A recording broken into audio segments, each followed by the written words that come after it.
And welcome back to the X Zone, everyone. I am Rob McConnell. We're coming to you from our broadcast center and studios in Hamilton, Ontario, Canada. Now, if you'd like to send me an email, it's very simple, xzone@xzoneradiotv.com on all social media sites, X Zone Radio TV. And if you'd like to find out what we have going on the X Zone Broadcast Network, www.xzbn.net. And for the X Zone TV show, just go to simultv.com. Go to the channels and click on the X Zone TV show. It's that plain. It's that simple. And I must tell you, I'm very excited to have my guest on this hour. Her name is KOOCH Danielson. We've had the pleasure of having KOOCH on the show a number of times. She obtained her MA in psychology from SSU, is a professional intuitive living in San Francisco Bay Area. Early in life, KOOCH studied tarot cards, symbols, and laid the groundwork for developing her life path teaching the tarot. Now, KOOCH has 2 new books out. She has one that's actually available right now. It's entitled Awakening the Chakras, the 7 Energy Centers in Your Daily Life. And a new book that is coming out that we are going to be talking to KOOCH about this hour, Sacred Mysteries, the Chakras, Oracles. And it's not a book, X Zone Nation. They're actually cards. Or oracles, or, hey, KOOCH, help me out here. How would you describe the Sacred Mysteries? Okay, well, the Sacred Mysteries is an oracle divination deck, and there's 49 beautifully illustrated cards with mystical tantric symbols taken from the masters in the Himalayas, actually. So they're all very symbolic, keyed into the Himalayan tantric system. And there is actually 49 cards, but there's a guidebook that goes with them to help people understand how to use them and what the symbols represent. And for people who don't understand chakras, it's a philosophy, a yogic philosophy that is a way to interconnect with your inner world and learn more about the truth that vibrates within you. And the more that you connect with your chakras, the more awareness you have, more self-awareness, more understanding of how you are fine-tuned inwardly and how to raise your consciousness or your vibrational energy. So chakras are a path of inner wisdom and evolution of consciousness. How did you get involved in all of this, and how did you discover the chakras, and what was it that inspired you to write about them? Well, my life path has been, I've always been fascinated with the supernatural and the mystical truths, and searching for what is truly mystical and not of the ordinary logical mind that has validity. I started studying with a tantric scholar, many moons ago. Let's see, probably about 38 years ago. He's passed to the other side, but before he passed, he and I were working on a tarot deck together. Unfortunately, as it was coming together, he did pass to the other side, and his tantric system, he brought in a lot of awareness about chakras. He came to the West every year and taught chakras. He had a book out on the energy centers, what they mean and how the West can use it to improve their awareness of self. And his book that he wrote was the father of my books, which are his children, actually.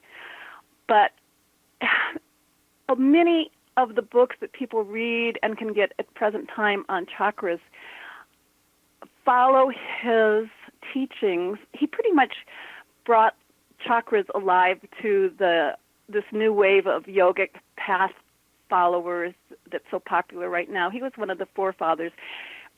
Early in the 19th century, it was Ledbetter who brought the chakra awareness to the West, but he was very formal and didn't have a large following. He wasn't really trying to promote chakras, but he was one of the early people who brought the awareness that something called chakras exist and that they can actually be worked with internally.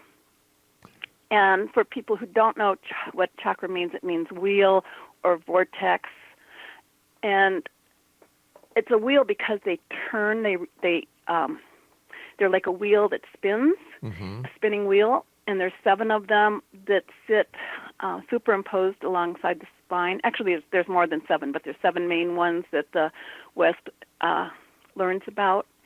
And the more you understand your internal vibration, the more awareness you can have about how to create inner calmness and be more in touch with your inner truth, with the connecting with these wheels of life or these inner vibrational fields. So where did the chakras originate? Did they originate in Tibet? Did they originate, or were they discovered in Tibet or discovered in India? Where was the focal point or the birth point of the realization that the chakras were real and they could actually make such a change in a person's life? The teachings for the chakras were verbally handed down in the Himalayas, somewhere between India and Tibet. So, if it was Tibet or India, what side of the border, I'm not sure. Somewhere up in the mountains where many rishis or sages would hide and study and go into deep meditation, and they brought this awareness that had been passed down. So the teacher I was studying with, Harish Johari, had his teachings passed down from his guru, and his guru had learned from his guru, and they followed the lineage of teachings for about 5,000 years. Wow. That it had been passed down. So this knowledge has been sacred and really concentrated in the Himalayas or northern India for thousands of years. But just like people weren't aware of yoga and people weren't doing hatha yoga and there wasn't this yogic movement to improve our health and make us super fit, and yoga's taken off in our society in present It sure time. has, yeah. Well, it 20 years ago it was barely in our consciousness. Well, the chakras weren't in our consciousness either, unless you were really like diving into tantric yoga, because it's connected with tantric yoga. But the tantric yoga in the Himalayas is totally different than how we perceive a tantric yoga in the West. In the West, we think it's, let's experience like the ultimate sex and have a cosmic experience through our sexual enjoyment of the pleasure of sex. But in the Himalayas, when they talk about Tantra, they're on the opposite side of the world, and it's an opposite perspective, which is total discipline. You don't have sex. You save that sexual energy and harness it to push up through your inner core to create enlightenment, or to reach for enlightenment. So they have a totally different understanding of Tantra. Or when you study Tantra in traditional forms, or via Sanskrit, it's not really about enjoyment of sex. It's more about disciplining your senses so that you can be totally fine-tuned to how to awaken to a higher level of consciousness. But both are real, because to the people who practice Tantra in our society, they're trying to improve awareness through sex or tap into the cosmos through having sexual connections. But in the East, it's like, no, not that. That's not how you do it. Well, where did the idea get turned around that chakras and Tantra was all about sex? Was it when it came onto this side of the ocean? There have been, even in the East, there's it's called the right path and the left path. And they have very long Sanskrit names, which I can't remember. All right, we're going to have to take our commercial here, the Cooch. path. Please stand by. Okay. And Exonation, my guest this hour is Cooch Daniels. She has a book that's out available entitled Awakening the Chakras, the 7 Energy Centers in Your Daily Life. And the new book that is coming out shortly is entitled The Sacred Mysteries, the Chakra Oracle. And Cooch and I will be back on the other side of this commercial break as we continue here in the X Zone from our broadcast center and studios in Hamilton, Ontario, Canada. Don't forget, you can visit us online at www.xzbn.net, and you can tune into some of the other great programming we have available for you 24/7, 365. And on television, the X Zone TV channel on Simul TV. And this week's feature movie is The War of the Worlds. We'll be back on the other side of this break. Don't go away.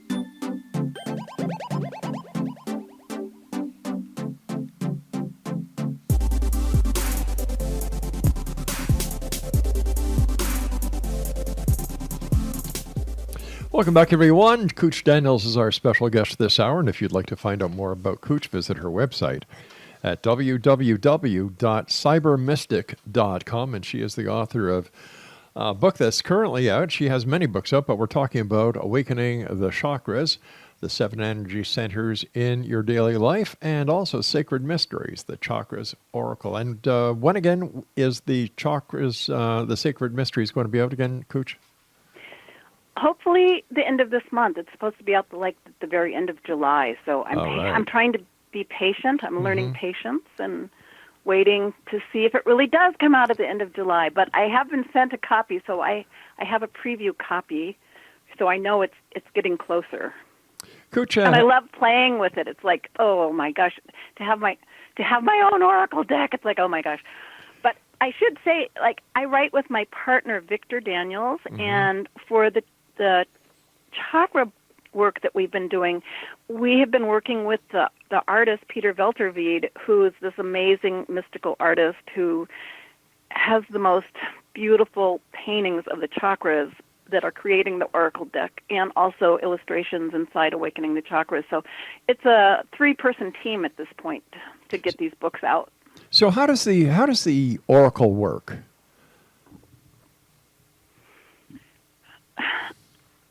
Oracle in ancient times was getting out of your logical mind and divining by connecting with the divine. Divination, the word divine is in the word divination. So you're trying to communicate with the divine. And because the chakras by their nature are a path, when you understand the path, the philosophy and the disciplines that go with connecting with your chakras, it's a path to awakening your connection with the divine. So the cards take one step into trying to give people a tool where they can actually play with these chakra images and the divinities that are related with each of the different 7 chakras, and being able to look at the images. And the cards have different words that are connected with the qualities of each of the 7 different chakras. And it's just like using tarot cards or any other kind of oracle. You're trying to hear messages from your intuition, your subconscious, and get a understanding that you might not have if you weren't trying to communicate with the divine or use an oracle.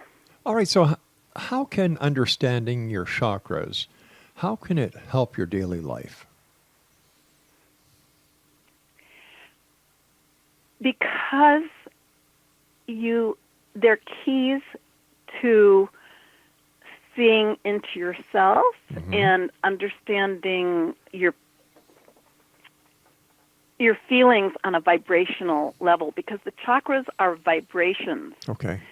So when people are learning about their chakras, they're moving away from words and trying to, when you really work with the chakras, you're not working with words. I mean, you start working with words because that's how we understand anything. We're verbal and we talk to ourselves in our mind. But when you start meditating on them and trying to connect with them, you're feeling the energy, and the energy is a vibration.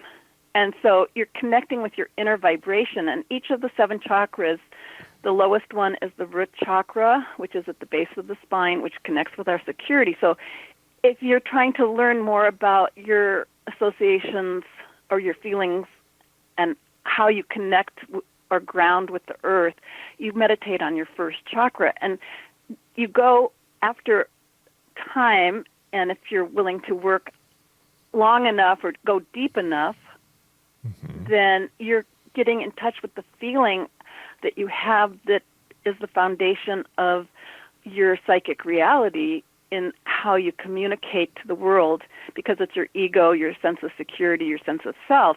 So you have a stronger sense of how you vibe to what your vibration is, and how you can read your own vibes. When you understand your own vibration, you can read other people's vibrations easier. So you're kind of moving from a logical understanding of yourself more into like a feeling connection with yourself when you understand your chakras. But it can also be words or colors or senses. And when you're starting to work with them, it's not necessarily, well, you're going to be intuitive about the feeling that is there, but the more you connect with how the wheel of life within you spins, the more you can accelerate on the path that you want to go, because you have more clarity about yourself. So is it possible that the wheel that you're talking about that is connected to or associated with chakras could be the very same wheel that Native American shaman talk about? There is a lot of similarities between Native Americans and Eastern philosophers or sages. And even in their weavings and the colors that they use in their weavings, there's amazing comparisons. It looks like, oh my God, were they all in the same country at one time, or were they communicating? Well, it seems that they were in the same mindset, and that there certainly was a spiritual connection at the very least. Because I've seen the same similarities between the Native Americans and the Mayans, as well as the Eastern esoteric and mystics. There certainly is something to it, especially since, according to historians and those who are supposed to be the educated members of society, which I kind of laugh at these days, there was no way of communicating these different similarities except through an unknown or unrecognized method of communication at that time. Like they were unified. Especially if you look at some of the intricate, complex patterns that they use, and it's like the same patterns that they're weaving in the Himalayas, and they're using them in the Southwest. I was like, how did they make the same patterns? It's like, it's kind of, it's a mystery. It's awe-inspiring. Do the chakras only affect those who are alive, or do those who have passed actually have a chakra connection as well? Oh, that's a really good question, and I've never heard about people on the other side using their chakras, or working on their chakras on the other. I guess my question is it possible that what we call the paranormal these days, whether it be paranormal activity or a haunting or a spirit or a ghost, could this have something to do with the energy that might remain in a person after they pass? And what we're seeing is something to do with the chakras, the energy within. Only you would come up with a question like this. I've never thought about it, Rob, to be honest. Anything is possible. I don't really have insight into that because I haven't. Now I'm going to be thinking about it and trying to really give it some deeper thought as to what are we seeing when ghosts appear or when there's communications on the other side. And or it's all about soul. The soul has all of the impressions that is the spirit of the ghost on, that's on the other side, or that we connect with sightings of the ghost energy. It's supposed to be the soul is still there, and that's, the soul holds all of the chakras and all of the energy of the spirit. So it's a very deep question, and the answer could very well be yes, but I've never, the chakras are in animals. Animals have chakras. Horses have chakras. It's almost like meridian points for like Chinese medicine, but it's a different system. But, horses have meridian points. Horses have chakras. Maybe ghosts have them. I've just never... No, I was just trying talk about it. I was just trying to make a correlation between the energy that paranormal investigators say escapes us at the time of our passing, and if energy does exist in another way and energy cannot be destroyed, maybe what we call the soul, maybe what we call energy is actually the energy of the chakras. And if that is so, then that would also give a plausible explanation to reincarnation.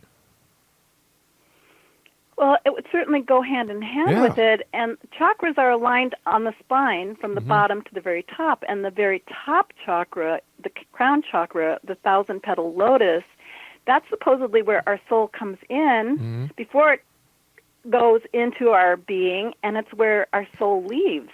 And when little babies are born, that opening that's at the very top of the head that's not closed, it's because the soul is still coming in, and there's still a communication with the divine, and the chakra energy is moving into placement. So maybe when the soul is leaving the body, it's taking all of the energy of the chakras with it as it leaves. So who knows? I love your question. No, it's a whole nother... There you go, a whole nother book for you, Cooch. Stand by, we've got to take our news break at the bottom of the hour. X-Zone Nation, Cooch Daniels is my very special guest, a good friend of not only myself, but of the X-Zone Nation. Find out more about Cooch by going to her website, cybermystic.com. I'm Rob McConnell. This is the X-Zone. Don't go away.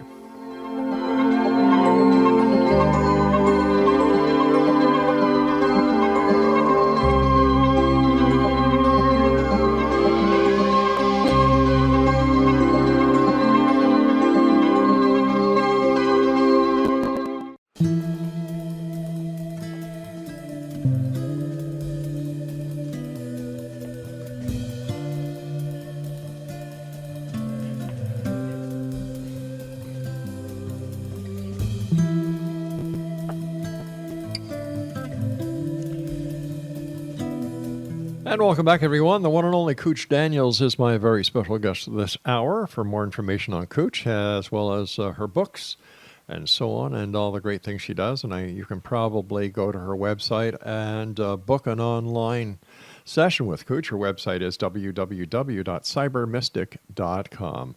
All right, Cooch, we've been talking about, chakras.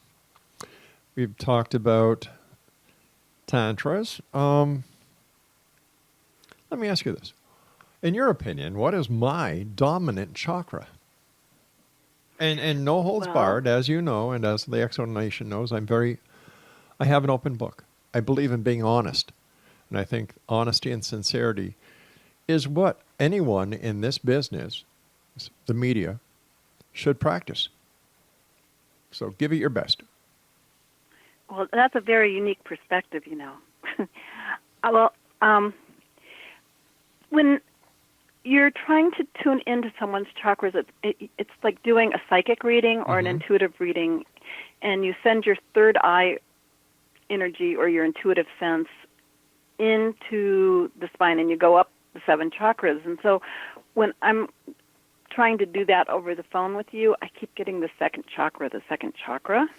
And the second chakra is very important for kind of connecting with your emotions. It's more the fluidic or water medium that helps you dive into relationships or dive deeper into communications.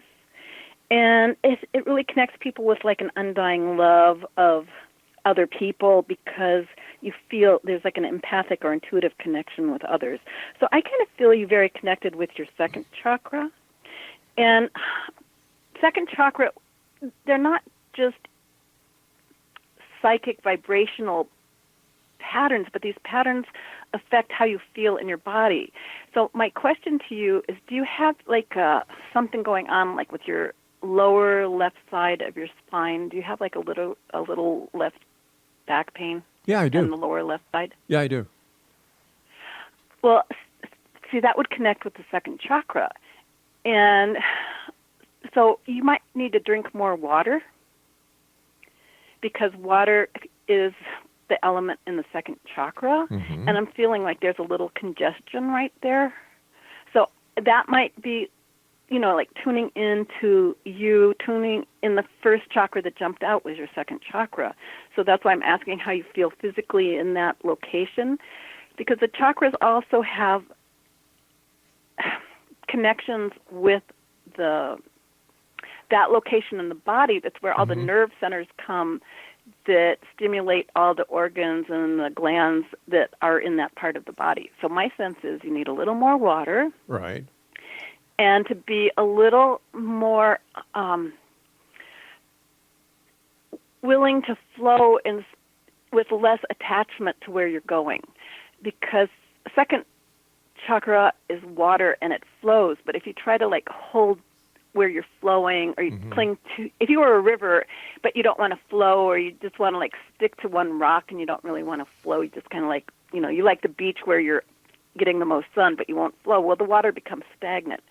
So you want to make sure when you're moving forward that you let yourself be unattached to being only in one frame of mind, but that you can like kind of go with the flow and be flexible to learning more about or feeling other people's realities without being either critical or judgmental, which I don't think you are, but it's kind of like going with the flow is a way of like increasing your frequency, how you vibrate in the second chakra. It's being more open to sharing intimately and being open without trying to be attached too much to holding on to only one perspective or the same perspective. It's like kind of pushing yourself to flow out into the cosmos with more openness. And right.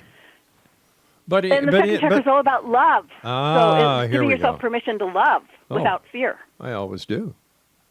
I've been married for such a number of That's years. That's what I really like about you, actually. What's that? I get the lover. I don't have to have my tarot cards to know you're the lover, Rob. L'amour. I can feel it. But I definitely feel the second chakra energy, and with you might be your dominant chakra. Cool. Hey, you kind of hit everything dead on there, kiddo. Oh, that's sweet. I keep also getting that. Are you trying to do some traveling abroad or something? I always love traveling abroad. Oh, I know you're really attached to being home and doing the work that you're doing, but I'm feeling like you're being called to possibly like Ireland or someplace. Like I keep getting Vikings. Funny you should mention that. Funny you should mention that, because my wife and I were talking about going to Ireland, and I've been wanting to take the Viking river tours. Oh, see, that's the kind of stuff I'm getting with you. Yeah. And see, that's like second chakra. It's like flowing across the water, being open to new possibilities, or letting your mind travel to new perspectives. And then I kept getting like, I think that trip that you're talking about with your wife, that it's getting closer to actually taking form. Well, I do hope so, because I can use a vacation. Well, if you don't take your vacation, nobody's going to give it to you. So you better kick yourself in the butt and tell yourself, take it. Well, go for it. Right now we're in the middle of a transition here, because we're moving our studios and our corporate offices and our home back to Niagara. Oh, wow. Yeah. So talk about flowing water. Yeah, exactly. And where we're looking is right on Lake Erie. And we're looking forward to being back in Niagara, where all this started some 35, 40 years ago. how exciting is that? It's pretty Okay, exciting. well then you have a good excuse not to travel right away because you're going to be moving and shifting, but Right. don't give up your travel dreams. Oh, 'Cause I promise you I will not. I will not. So I was letting our listeners know that that you do this long distance just like you did with me now. And can people go to your website and set up one-to-one consultations with you? They can go to my website, but then they'll find my email address, Oh. and they need to write to me because that's how I set up appointments is through email. So that's Misty Carts for you, and that's the letter U at yahoo.com. Yes, it is. Well, we're going to make sure we put that on your show notes for tonight. And when somebody contacts you for a one-on-one reading or consultation, how long does it usually take?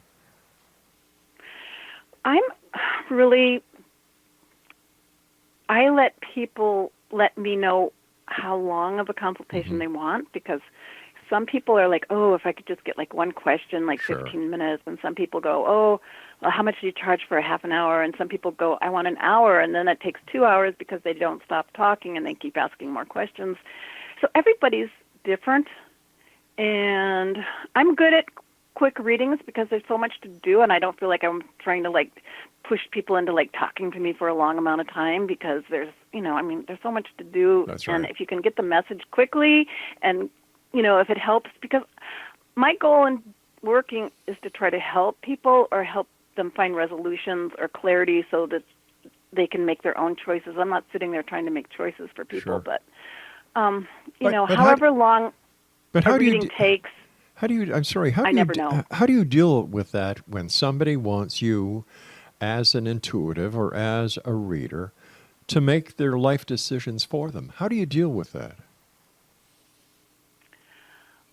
I have to be very, very careful, because a reader, not just myself, but any reader, can get in a lot of trouble if they make a decision for somebody and then they don't like it, or it's they get a call 2 weeks later saying it was the wrong decision and you made that decision for me.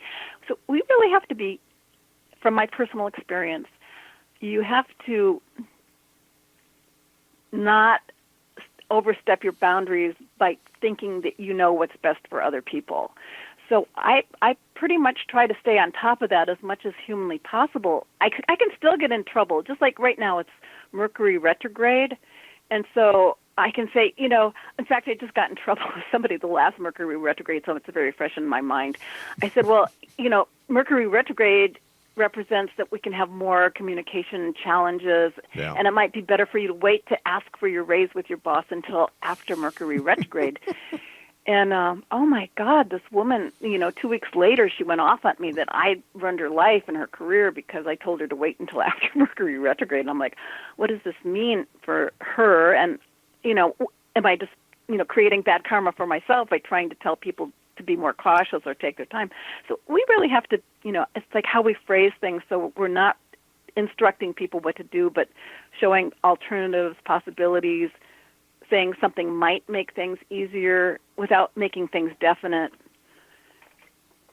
Gotcha. And some readers want to make things difficult by saying definite things, and then I'm like, I call myself sometimes the Band-Aid psychic, because people will come to me and they'll be crying because somebody said something that, I've got to put a Band-Aid on it and try to lance it and fix it so that it's not like a definite in their mind where they're feeling like the wrong thing was said and it's hurting their life. So you're the equivalent to TLC's Dr. Pimple Popper, except you are the tantric popper. Listen, we've got to take. That's so funny, Rob. We've got to take our break. We'll be back as we wrap up this hour here in the X Zone with our guest this hour, KOOCH Daniels. Once again, if you'd like to visit KOOCH's website, cybermystic.com, and to contact KOOCH for a one-on-one consultation, send her an email. Her email address is mistycarts, the number 4, the alphabet U. That's mistycarts4u at yahoo.com. I'm Rob McConnell. This is the X Zone. We'll be back wrapping up this hour on the other side of this break. Don't go away.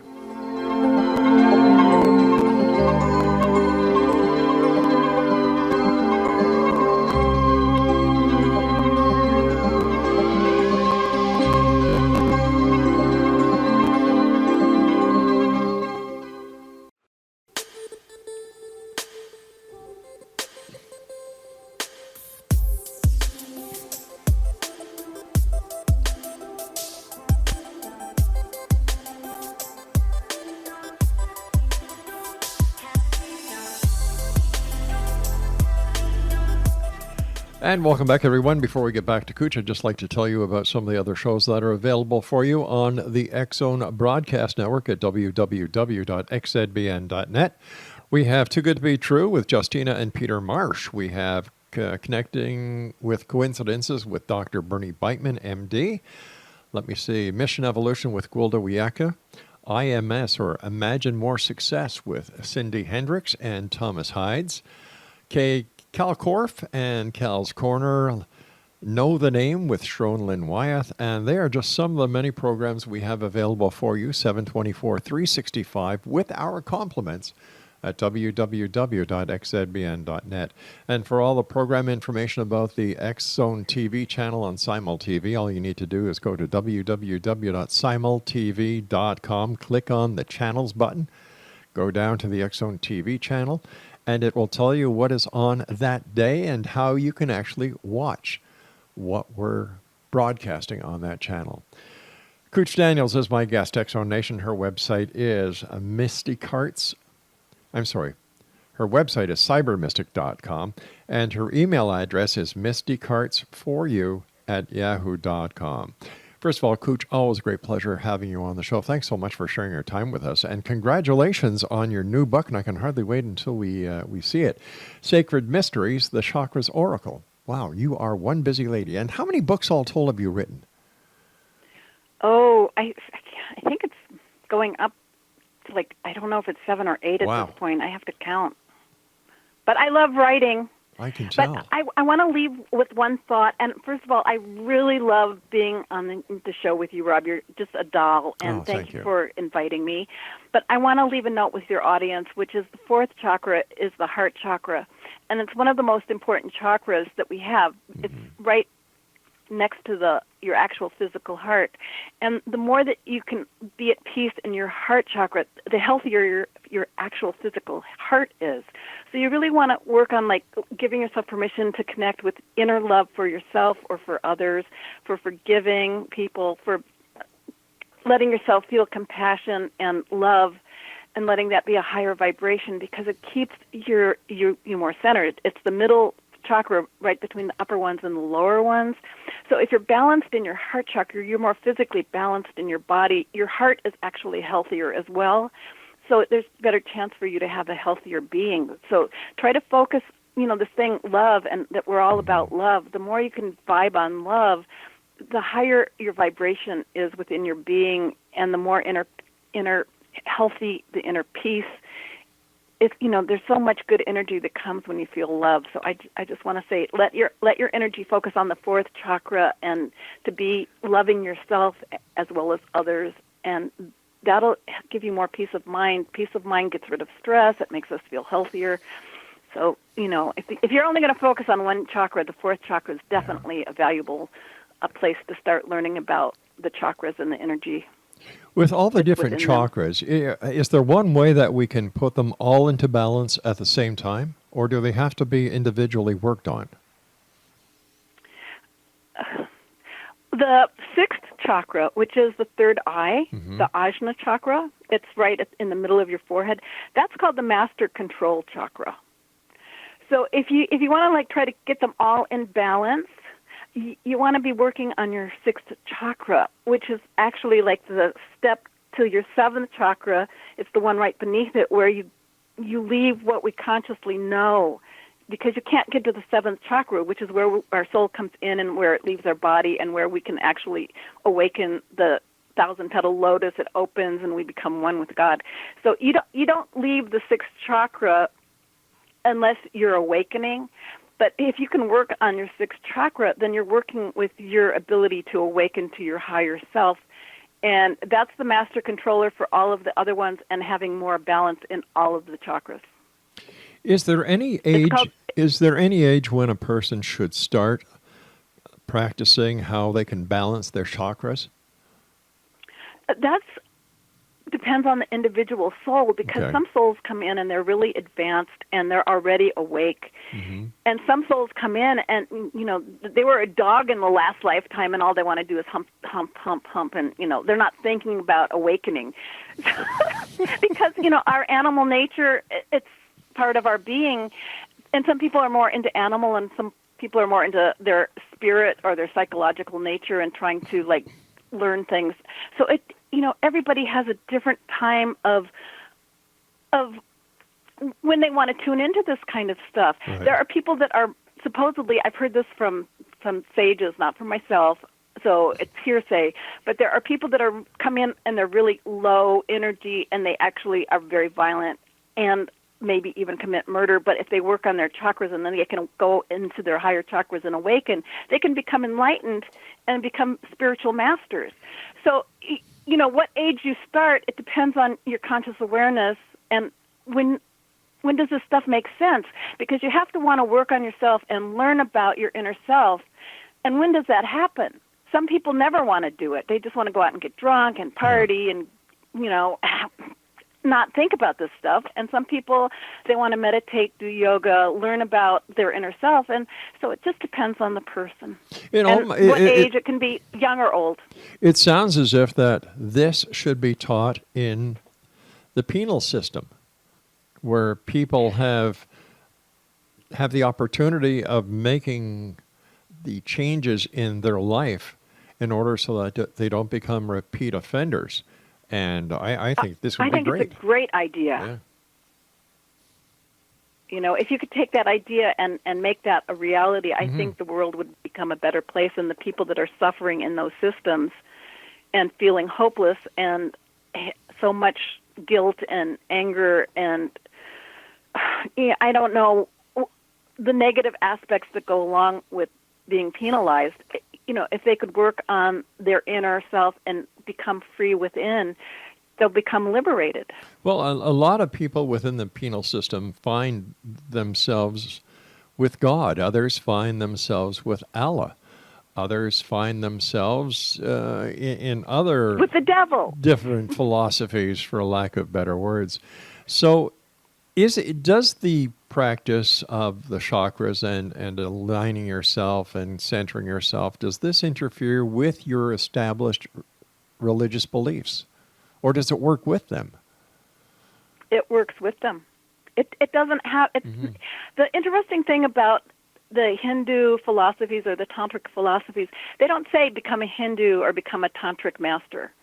Whatever religion you are, because you're working on yourself and it's your path. They're not trying to say become this other person and take this other path. You can take the tools that or not take their tools, but if you take their tools, they're not saying take these tools to become a Hindu or somebody other than yourself. You follow your own path, but these tools can help you. So you can be a born-again Christian and use these tools. But if you think that it's like against your religion, then of course you're not going to use the tools. So That's right. It's really up to you.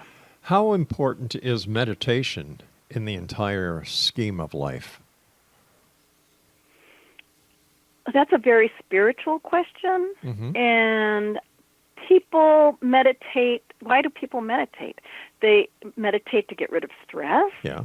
They meditate to try to have more inner clarity. You have to ask each person why they want to meditate at all. But meditation, because of where it comes from, and the practice of meditation is very connected with spiritual pursuits to learn to be more inwardly in tune with your soul and your spirit and to awaken spiritually. So meditation is a very spiritual path, but people can use it to become a healthier being because they get rid of their stress, and it doesn't have to necessarily be spiritual. I remember my younger days when I was in the Boy Scouts. A scout is clean in thought, word, and deed.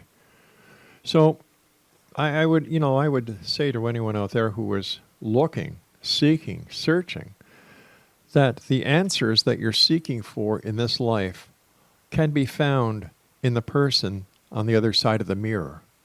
KOOCH, what are your final thoughts for today? We've got about a minute and a half. My final thoughts would be just to start every morning with giving yourself a positive affirmation that you are going to have the best day of your life and that you love the inner spirit that you carry within you, and to communicate from that place with a heart full of love, because that will make your day better. So I'm all about making each day really count to make it better, because if each one of us has a better day, the world will be a better place. So focus on making joy one of your priorities.